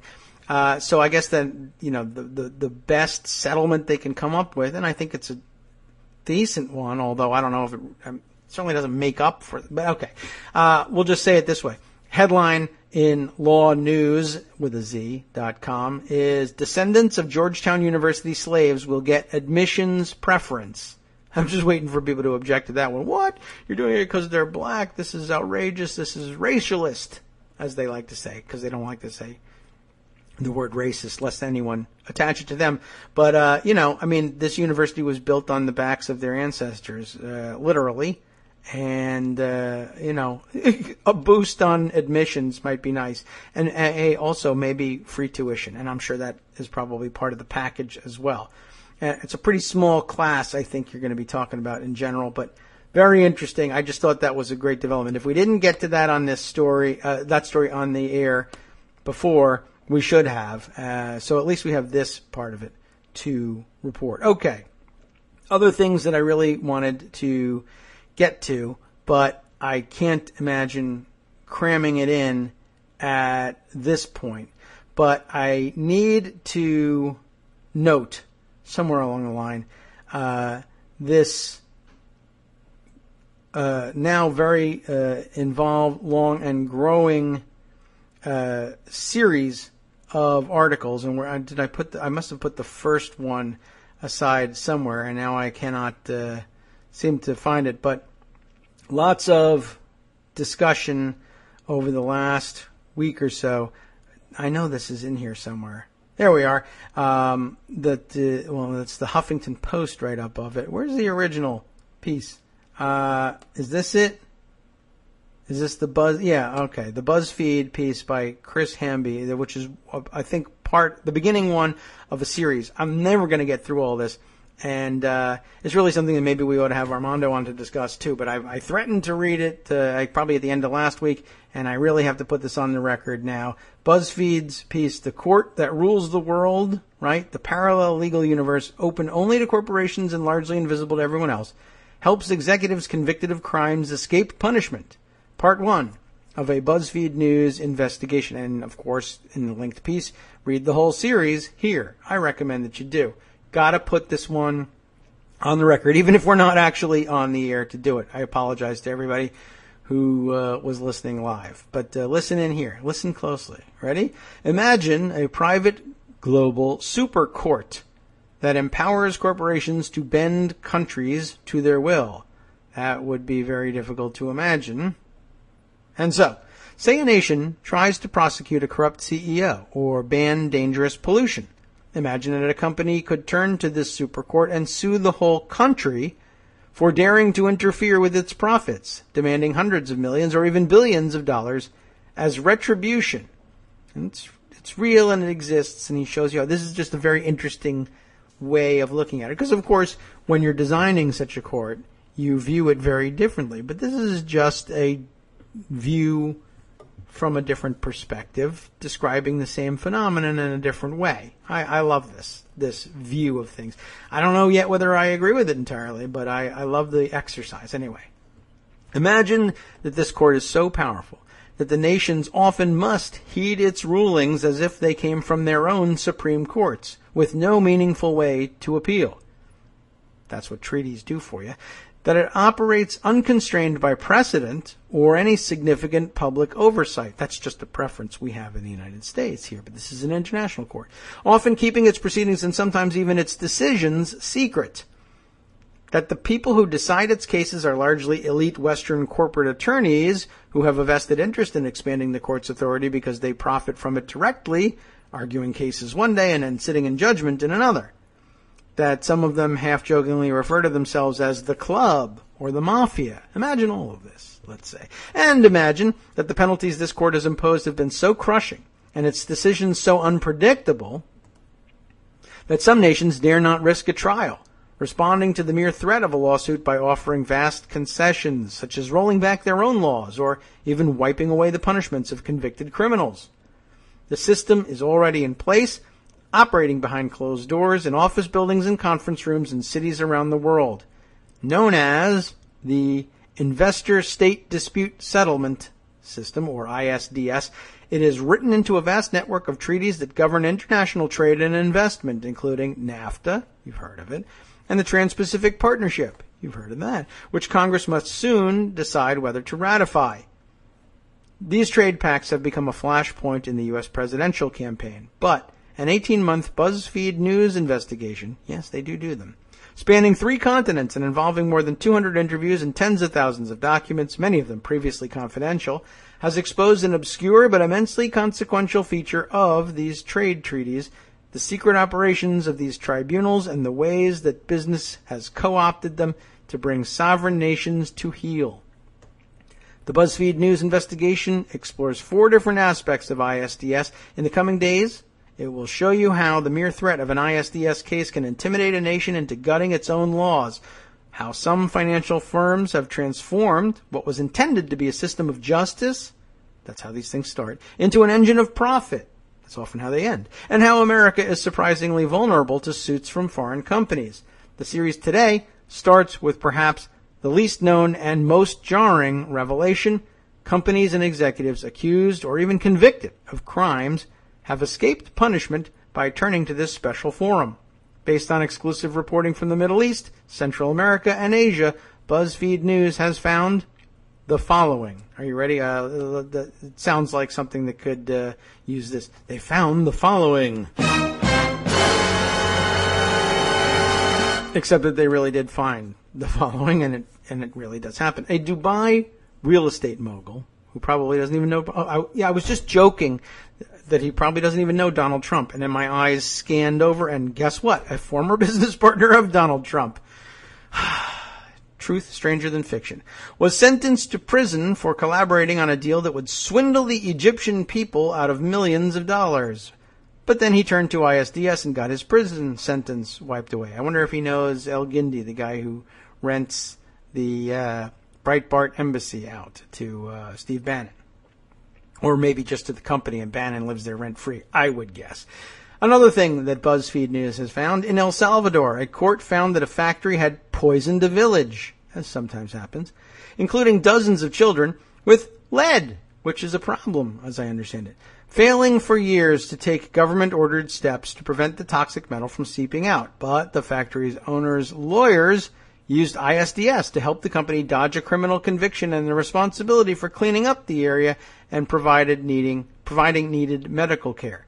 And a third thing, 2 financiers convicted of embezzling more than $300 million from an Indonesian bank. I thought you weren't supposed to steal from banks. Used an ISDS finding to help fend off Interpol, shield their assets, and effectively nullify their punishment. Let's find out about these things. When the U.S. Congress votes on whether to give final approval to the sprawling Trans-Pacific Partnership, which President Barack Obama staunchly supports. Of course, he doesn't support these sorts of outcomes, I'm sure, and that's not the design of this system, I'm sure. But if they're reality, we have to know about it and judge accordingly, I think. Well, when they decide, Congress that is, it will be deciding on a massive expansion of ISDS. Donald Trump and Hillary Clinton oppose the overall treaty, but they have focused mainly on what they say would be the loss of American jobs. Clinton's running mate, Tim Kaine, has voiced concerns about ISDS in particular. That is in his wheelhouse, I would think. And Senator Elizabeth Warren has lambasted it. Do people say lambasted? I don't know why that's stuck in my head. Last year, members of both houses of Congress tried to keep it out of the Pacific trade deal, and they failed.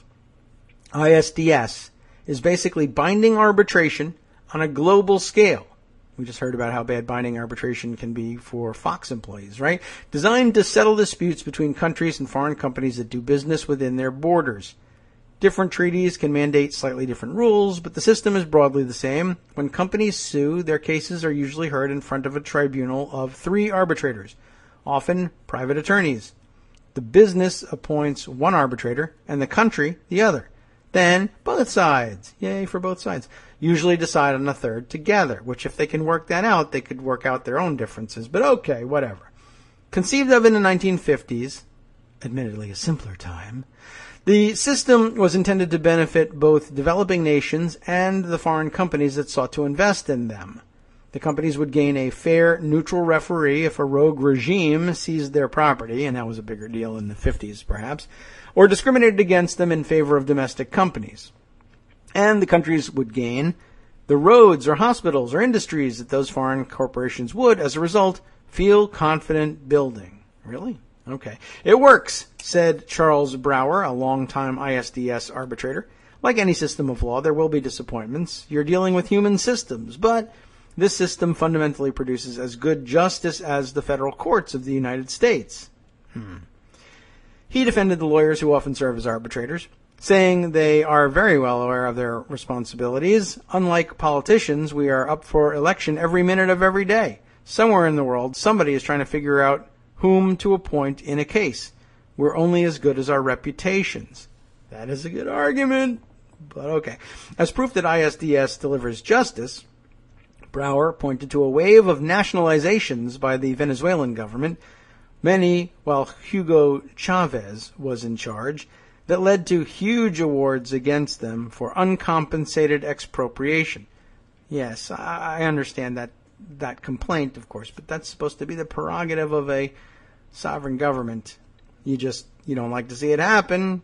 You urge it not to. Sometimes you end up fighting that sovereign nation, but that's what sovereign governments have the right to do. ISDS has not only put rapacious leaders on notice, its defenders say, but it has also encouraged investment, especially in poor countries, helping to raise overall economic development. Some say even that it helps avoid gunboat diplomacy and tense international showdowns because countries have agreed on a forum where they can resolve disputes involving major investments. That's probably true. We do often send the gunboats in to protect that stuff. But okay, I don't know if it's always such a great trade. But over the last 2 decades, ISDS has morphed from a rarely used last resort designed for egregious cases of state theft or blatant discrimination into a powerful tool that corporations brandish ever more frequently, often against broad public policies that they claim crimp profits. And once one person does it successfully, it's not that difficult to imagine that you will see others doing it and expanding the policy. Just like, of course, the Religious Freedom Restoration Act. Once somebody gets away with some overbroad, sweeping interpretation of it, everybody comes out of the woodwork. And then it becomes malpractice not to try to wipe out convictions or fines or restrictions that are cutting into profits. After all, shareholder value, maximizing shareholder value is the prime directive. And it would be wrong of you not to fight anything that would chip away at that. We're clearly not going to get through even the vast majority of this first installment, but I've just had an idea. So you were wondering, what about Monday? Another day off? Yes, it'll be a day off from us, but I'm too curious to put these articles down. I think I might have to return to both the Roger Ailes thing and the ISDS story, although maybe I should just choose one or the other and finish up, because either one of them could consume another 2 hours. But I got to know what's at the end of these articles. So maybe you benefit. Maybe that's the big treat for you. I'm off on Monday, but if I can get my act together and continue to read these things, maybe it becomes a show for Monday. Okay, let's cram what we can into the end of today's show. Because the system is so secretive, it is not possible to know the total number of ISDS cases. You wish for a little more transparency, don't you? But lawyers in the field say it is skyrocketing. Indeed, almost 700 publicly known cases over the last century, half century, more than a tenth were filed just last year. Well, my poor read took the punch out of that, but okay. Driving this expansion are the lawyers themselves, of course. Who else? These are the major players, right? They have devised new and creative ways to deploy ISDS and in the process bill millions to both the businesses and the governments they represent. And of course, the businesses are happy to pay it because they get tens of millions, if not hundreds of millions or billions of dollars out of the process. Kicking part of that back as billable hours is all part of the game. A cost of doing business, as long as we profit, right? At posh locales around the globe, which is where this stuff will happen anyway, but especially if there's lots of money involved, members of the club meet to swap strategies and drum up potential clients, some of which are household names, such as ExxonMobil or Eli Lilly, but many more of which are much lower profile. In specialty publications, the lawyers suggest novel ways to use ISDS as leverage against governments. It's a sort of sophisticated international version of the plaintiff's attorney TV ad or billboard. Has your business been harmed by an increase in mining royalties in Mali? Our experienced team of lawyers may be able to help. Very cute. A few of their ideas. 1. Sue Libya, which is not a terrible thing to do. Sue Libya for failing to protect an oil facility during a civil war. These things do happen. But hey, sue Spain for reducing solar energy incentives as a severe recession forced the government to make budget cuts. Sue India for allowing a generic drug company to make a cheaper version of a cancer drug. In a little noticed 2014 dissent, U.S. Chief Justice John Roberts warned, that ISDS arbitration panels hold the alarming power to review a nation's laws and effectively annul the authoritative acts of its legislature, executive, and judiciary. And it does. ISDS arbitrators, he continued, can meet literally anywhere in the world and sit in judgment on a nation's sovereign acts. That fate has not yet befallen the United States, but largely because of sheer luck, former government lawyers said. In theory, ISDS arbitrators must follow the rules laid down in trade pacts, but in practice, they have interpreted the vague language of many treaties as enshrining broad unwritten rights far beyond protections against property seizures and blatant discrimination, even finding in one case a right to a, quote, reasonable rate of return. Fantastic. Now that's being written into things. Okay. What's reasonable? I mean, I'd be okay with reasonable ones. I just have a different idea of reasonable than you do. Okay. Some entrepreneurial lawyers scout for ways to make money from ISDS. Selvin Seidel, or Seidel perhaps, you tell me, an attorney who represented clients in ISDS suits, now runs a specialty firm, one that finds investors, this is getting good, finds investors willing to fund promising suits for a cut of the eventual award. Some lawyers, he said, monitor governments around the world in search of proposed laws and regulations that might spark objections from foreign companies. You know it's coming down the road, he said. So in that year before it's actually changed, you can line up the right claimants to the right law firms to bring a number of cases. Wow. The U.S. officials who negotiated the TPP have argued that it contains new ISDS safeguards, including opening up hearings and legal filings to the public. The changes, however, have loopholes, and lawyers at some big firms are already advising clients how they might use the new deal to their benefit, as they will do. Opposition to ISDS is spreading across the political spectrum, with groups on the left and right attacking the system. Around the world, a growing number of countries are pushing for reforms or pulling out entirely, but most of the alarm has been focused on the potential use of ISDS by corporations to roll back public interest laws, such as those banning the use of hazardous chemicals or raising the minimum wage. The system's usefulness as a shield for the criminal and the corrupt has remained virtually unknown.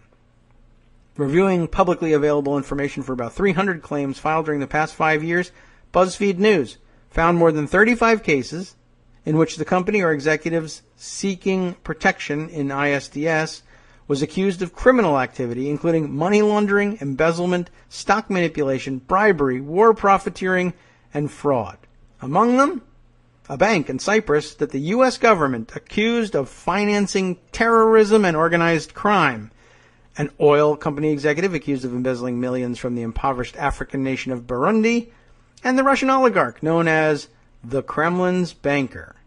And wouldn't we have an interest in whether or not the Kremlin's banker, at this point, gets away with whatever the hell it is he's involved with? And, you don't have to be too, you don't have to look too far to figure out whether or not the U.S. ought to be thinking it's a good idea to let banks that are accused by the U.S. government of financing terrorism and organized crime off the hook. Well, there's a lot of potential explosiveness in this story, and we're going to have to leave it there, at least for the weekend.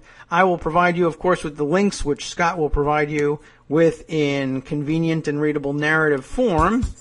And, my goodness, I think these are just stories I just can't put down. We'll see if I can put my restlessness to productive use. I'm sorry about the signal strength today. It's too bad that we're just having another one of those, sunspotty kind of days where the signal goes in and out. That's the price of doing this thing, I guess, on the cheap, on the internet, instead of, say, buying a major network of radio stations across the country or satellite, launching a satellite into the outer atmosphere. That also would be very difficult to do, as you saw SpaceX have trouble with yesterday. Okay, so given that the signal is almost certainly going to come back on here soon, what are you likely to be hearing on the after show? Oh, guess what? Well, my latest information is something really is going on now, and they're checking all the engines. I don't know whether we're going to get the network back up and running anytime soon today, so you may be without the after show as well. I guess it makes it all the more important that I move on with these stories and record them for you to help you out of your withdrawal symptoms, which will be all the worse come Monday if the after show can't even catch you up on all the stuff I ignored today to bring you these two explosive stories. Anyway, thanks for listening. Thanks for hanging in there with us. I hope you did. I hope you have a great weekend. Enjoy your Labor Day. I'll talk to you again on Monday. From Daily Kos Radio on networksradio.com. You have been listening to the Kagro in the Morning Show with David Waldman. With fatigue already setting in, I said I'd talk to you on Monday. I hope to be able to talk to you on Monday, but I'll definitely be talking to you on Tuesday.